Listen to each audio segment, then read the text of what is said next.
खुलुमबाय digital news नायगिरि साफ्रोम बयखौबो बरायग्रोबाय बे समाव दं आङो उदालगुरिनि आइएस अफिस मावखुलियाव आसाम सरकारा गोग्गो सोलोंथाइ आरो गुन गोनां सोलोंथाइखौ नोजोर बोनानै 2024 मायथाइनि गिबि खोलोबबा गुणोत्सव हाबाफारि खुंनो लादों। बे गुणोत्सव खुंनो लानाया गाबोननिफ्राय जागायसिगोन। बे समाव आङो सार उदालगुरि जिल्लानि आइएस जयपाल सिंह सार बिथांनिफ्राय फंनैसो बाथ्रा मिथिना लागोन जे जानो गोनां गुणोत्सवनि थाखाय माबायदि प्रिपारेसन खालामदों, माबायदि बिथांमोना रेडि खालामदों, बे समाव आं बिथांनिफ्राय मिथिना लानिफ्राय 2024 मायथाइनि जा गिबि खेबनि जानो गोनां गुणोत्सवआव गाबोननि थाखाय माबायदि प्रिपारेसन खालामदों आरो मोनबेसे फरायसालियाव जागोन आरो गासै मोनबेसे थाखोखौ लानाय जागोन गाबोन। जोंना जितु गुणोत्सव राउन्ड 5 2024 फार्स्ट फेजआव जोंनि उदालगुरि जिल्लाया गोग्लैदों। गासै उदालगुरि जिल्लायाव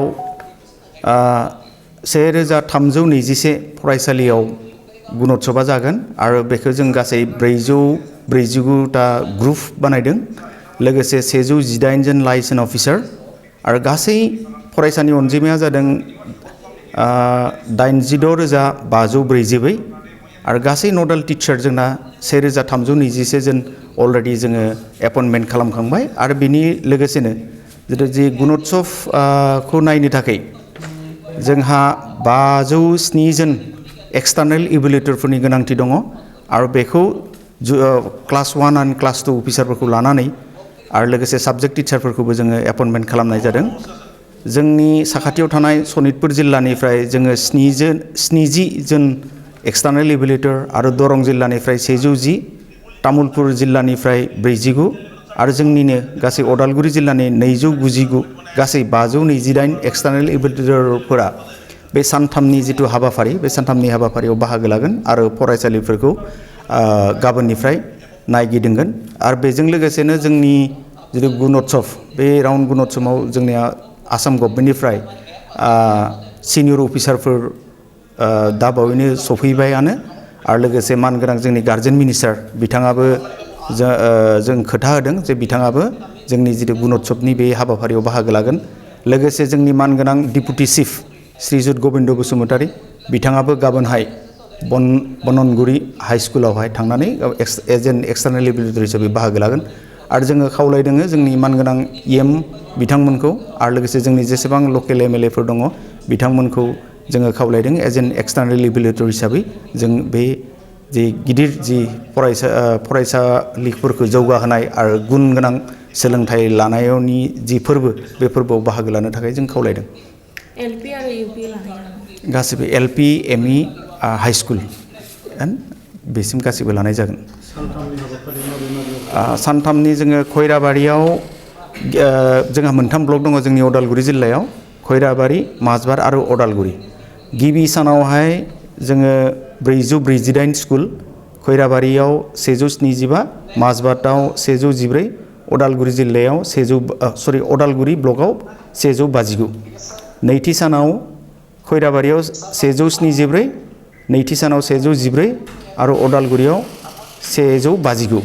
थिग बिब्दिनो थामथि सानाव खैराबारि ब्लकआव 163, माजबादाव 105 आरो उदालगुरियाव 158। गासै 1321टा फरायसालियाव बे गुणोत्सवआ जागोन। आरो दिनैहाय इतिमध्ये जोंहा जितु गिबि सान हिसाबै सेल्फ इभेलुएसन होननानै बुंनाय जायो बेयो गासैबो फरायसालियावनो गाहामै जानानै थांबाय। बोसोराव एनुवेल आरो हाफ इयारलि एग्जाम जानायनि अनगायैबो जा गुणोत्सव खुंनो लादों आसाम सरकारा, बेनि गुणोत्सव खुंनायनि मेन बा गुबै थांखिया मा? गुबै थांखिया जाबाय जे जोङो फरायसालिफोरखौ नायदिंनायजों लोगोसे जे क्लास 1 एन्ड क्लास 2 अफिसार बिथांमोना जेब्ला फरायसालियाव थांगोन आरो डेफिनेटलि गोहोम गोग्लैगोन आरो लोगोसे बिथांमोननि जितु इनफ्रास्ट्राक्चारनिफ्राय लानानै फरायसाफोरनि जितु सोलोंथाइनि मानदण्ड बे मानदण्डखौ मोनथिनायाव हेफाजाब होगोन आरो बेनो गुबै थांखि होननानै आं सानो। आरो बे हिसाबैनो लोगोसे थांनाय गुणोत्सव गिबि खेलोबनि जितु गुणोत्सव जादोंमोन बे गिबि खोलोबनि गुणोत्सव जानायनि उनावहाय जों नुनो मोन्दों जे जोंनि फरायसालिफोराव गोबां सांग्रांथिखौ जों नुनो मोन्दों। जेरै क्लिनलिनेसनिफ्राय लानानै किटचेन गार्डेननिफ्राय लानानै जोंनि फोरोंगिरिफोरनि जितु मानदण्ड फोरोंनायनि जिथु मानदण्ड बे फोरोंनायनि मानदण्डआबो एसे जौगानायखौ आं नुनो मोनदों.